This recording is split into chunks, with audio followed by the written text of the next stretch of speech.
திரு ரமேஷ், கிட்டத்தட்ட 36 நாட்கள் போராட்டத்தில் ஈடுபட்டு வராங்க. அதற்கு பிறகாக மத்திய கல்வி அமைச்சர் தர்மேந்திர பிரதான் ராஜினாமா செய்கிறார். அந்த அழுத்தத்தை இப்பதான் உணர்றீங்களா? இப்ப இருந்த அந்த விஷயம் வந்து இல்ல இப்பதான் உணர்தா பாஜக? இப்பதான் அழுத்தத்தை உணருதா? அது மட்டும் இல்லாம இத்தனை நாட்கள் காத்திருந்து இப்ப ராஜினாமா அப்படின்னும் போது இது பாஜகவுக்கு ஒரு பின்னடைவா இல்லையா? நிச்சயமா பின்னடைவு தான். யார் இல்லைன்னு சொன்னது? உங்ககிட்ட கேட்கிறேன், உங்க கருத்தை கேட்கிறேன். அதான் சொல்றேன், யார் இல்லைன்னு சொன்னதுங்க. பாயிண்ட் என்னன்னாக்க, பாஜக வந்து எப்பவுமே ஒரு தேர்தலை நோக்கி அப்படின்னு சொன்னா அது வெல் ஆயில்டு மிஷின் அப்படின்னு சொல்லுவோம். ஆனா நீங்க அது வேற. ஆனா களத்துல நீங்க எந்த காலத்திலையும் தொடர்ந்து ஒன்று சொல்லிக்கொண்டே இருக்க முடியாது. இப்போ இங்க வந்து லீக் ஆயிருக்கு, உடனே காங்கிரஸ் ஆட்சி காலத்துல வந்து இல்ல காங்கிரஸ் ஆளும் மாநிலங்கள்ல இல்ல எதிர்கட்சிகள் ஆளும் மாநிலங்கள்ல எவ்வளவு லீக் ஆயிருக்கு, நீங்க அதை சொல்லவே முடியாது. இன்னைக்கு கேட்கப்படுவது இங்கதான்.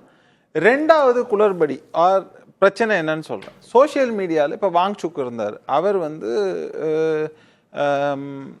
உண்ணாவிரதம் வந்து இங்கே வந்து நம்மளோட எல்லை ஓரங்களில் சீனாவின் ஆக்கிரமிப்பு இருக்குது அப்படின்னு சொல்லிட்டு உண்ணாவிரதம் வந்தப்போ அவர் சொன்ன அந்த வார்த்தையை திரித்து சோஷியல் மீடியாவில் வச்சு அவர் மேலே வந்து ஒரு தவறான முலாம் பூசப்பட்டது அப்படிங்கிறத அன்றைக்கே நான் வந்து கண்டித்தேன். அதே மாதிரி அடுத்த கட்டமாக இங்கே வரும்போதும் அவரை பற்றின பல பரப்புரைகள் சொல்கிறாங்கன்னு வச்சுக்கோமே. சரி, நீங்கள் தான் அவரை வந்து ஆன்டி நேஷனல் சொல்கிறீங்க, இல்லைன்னா அவர் வந்து தவறான பரப்புரையை கொள்கிறான்னு சொன்னால் அவர் உண்ணாவிரதம் இருக்கும்போது ஏன் போய் பார்க்குறீங்கிறது என்னுடைய கேள்வி.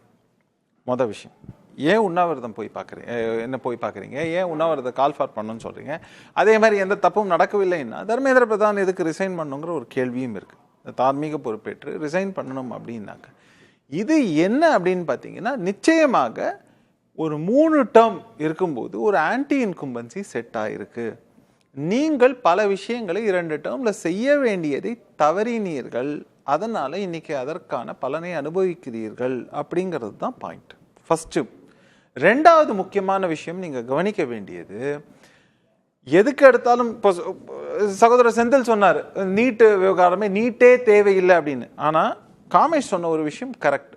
நீட்டே வேண்டான்னு எந்த மாணவர்களும் போராடியவர்கள் சொல்ல, அதில் இருக்கக்கூடிய தவறை நீங்கள் சரி செய்யுங்கள், அதுதான் ஃபோக்கஸா இருக்கணும். காரணம் என்ன அப்படின்னாக்க ஒரு டிரான்ஸ்பேரன்சி, சரியான சிஸ்டம். இன்னொரு விஷயம் சொன்னேன், கடந்த காலங்களில் நடந்த எதிர்ப்புங்கும் போது இந்த மெடிக்கல் காலேஜ் மாஃபியா, நான் அப்படியே சொல்றேன், பல மெடிக்கல் காலேஜ் மாஃபியாக்கள் அவங்க எதிர்த்தாங்க. ஏன்னா அவங்களுக்கு இந்த சீட்டுல வரக்கூடிய எக்ஸ்ட்ராவான பணம்லாம் போயிடும். ஆனா அந்த மொத்தமான இன்னைக்கு அந்த ஒரு சூழல் வரும்போது அதை சர்க்கம்வென்ட் பண்ற மாதிரி அதுக்கான ஒரு மெக்கானிசத்தை கண்டுபிடிச்சிட்டாங்க.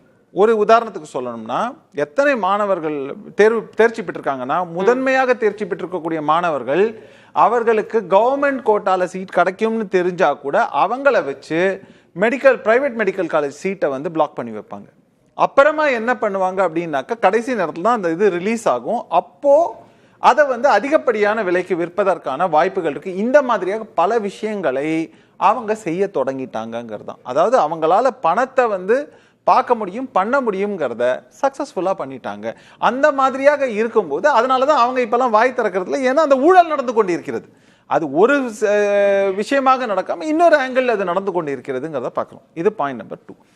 இந்த மாதிரியான விஷயத்தை எல்லாம் ஸ்ட்ரெயிட் ஃபார்வர்டா நீங்க வந்து சரியாக முறையாக அட்ரஸ் பண்ணாம நீங்க அது கடந்து போறது. அடுத்த 3வது விஷயம் வந்து இந்த எல்லா ட்ரைனிங் சொல்றோம் இல்லையா, கோச்சிங் சென்டர்ஸ். இந்த கோச்சிங் சென்டருங்கிறதும் ரொம்ப அதிகப்படியாக வளர்ந்து அது ஒரு மிகப்பெரிய கொள்ளை தொழிலாக நடந்து கொண்டு இருக்கிறதுன்னு நான் பார்க்குறேன்.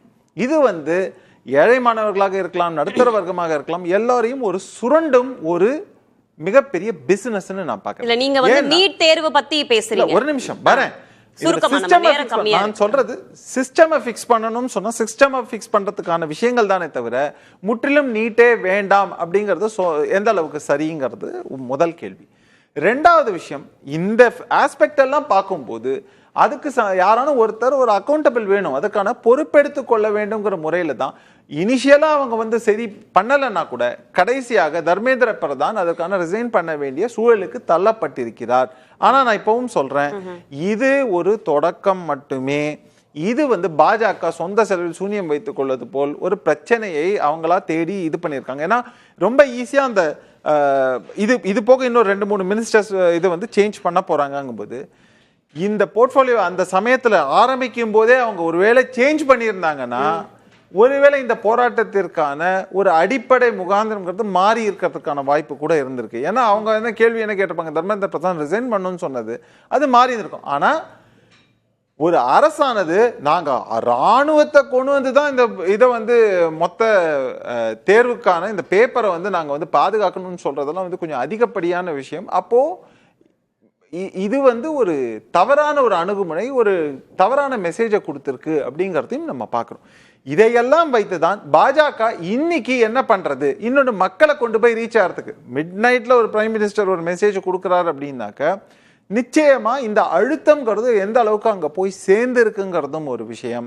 இதை நம்ம நிச்சயமா இப்படிதான் பார்த்தாகணும். நிச்சயமா இட்ஸ் டிஸ்அட்வான்டேஜ் டு பாஜக. சரி, இப்போ அடுத்த ஆண்டு வந்து முக்கியமான சில தேர்தல்கள்லாம் வந்து வரப்போகுது. குஜராத் ஆகட்டும், உத்தரப்பிரதேசம், உத்தராகண்ட் போன்ற மாநிலங்கள்ல இப்ப நடந்த இந்த விஷயம் தேர்தல்ல எதிரொலிக்க வாய்ப்பு இருக்கா? அது இனிமே தான் பார்க்கணும். ஏன்னா அதுக்கான நேரம் இருக்கு அப்படின்னு நான் பார்க்கிறேன். பாஜக தேர்தலை சந்திப்பது அப்படிங்கிறது ஒரு பக்கம், தேர்தலை நீங்க வின் பண்றது வேற, மக்களுடைய நம்பிக்கை வின் பண்றது. இப்ப அவர் சொன்னாரு பாஜக தேவையில்லைன்னு நாங்க குரல் கொடுத்தோம்னு சொன்னாரு. ஆனா இங்க தமிழகத்துல அப்படி குரல் கொடுத்த திமுகவை நீங்க வேணான்னு இங்க மக்கள் தூக்கி அடிச்சாங்கன்னு பார்த்தோம். கூட்டணி எல்லாம் எதுவும் இல்லாமல் தாவேக்காங்கிற ஒரு கட்சி, புதிதாக தொடங்கப்பட்ட கட்சி, திடீர்னு வந்து டைரக்டா எலெக்ஷனை ஃபேஸ் பண்ணிட்டு இன்னைக்கு ஆட்சி அதிகாரத்தில் உட்கார்ந்துருக்காங்கன்னு பார்க்குறோம். இதுல வந்து நீங்க ஜென்சின்னு அப்படின்னு இன்னைக்கு சொல்றீங்கன்னாக்க இந்த பாஜக ஆட்சி அமைக்கும் போது யூபிஏ காலகட்டத்தை அவர்கள் பார்க்கல. அந்த இன்னைக்கு ஓட்டர்ஸா இருக்கக்கூடியவங்க அவங்க பார்த்ததெல்லாம் பாஜகவின் ஆட்சி தான்.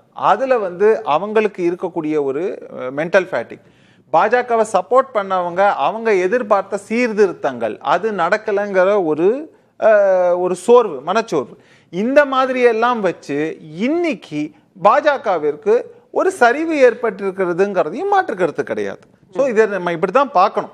அப்படின்னாக்க அடுத்தது இந்த கான்ஃபிடன்ஸை வின் பண்றதுக்கு பாஜக என்ன பண்ண போகுது, இல்ல இதே மாதிரியான ஒரு எதிர்நிலையான ஒரு விஷயம் இருக்கும்போது அதை எப்படி எதிர்கட்சிகள் கேபிட்டலைஸ் பண்ணலாம்.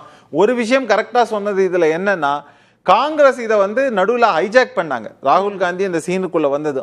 ஆனா அதையுமே வந்து ஒரு புறம் தள்ளி விட்டு இன்னைக்கு நடந்திருக்கக்கூடியது பாஜக சிஜேபி இந்த இவங்களோட 2 பேரோட ஸ்டேட்மெண்ட்டுங்கிறது ஒன்று வந்திருக்கும் போது அது வந்து என்ன சொல்லுதுன்னாக்க இங்க இவங்க வந்து அதுல ஒரு அட்வான்டேஜ் எடுத்துக்க பார்க்கும்போது அதுக்கும் ஒரு ரூம் இல்லாம தான் அந்த விஷயங்கள் நடக்குதுங்கிறதையும் நம்ம பார்க்கணும்.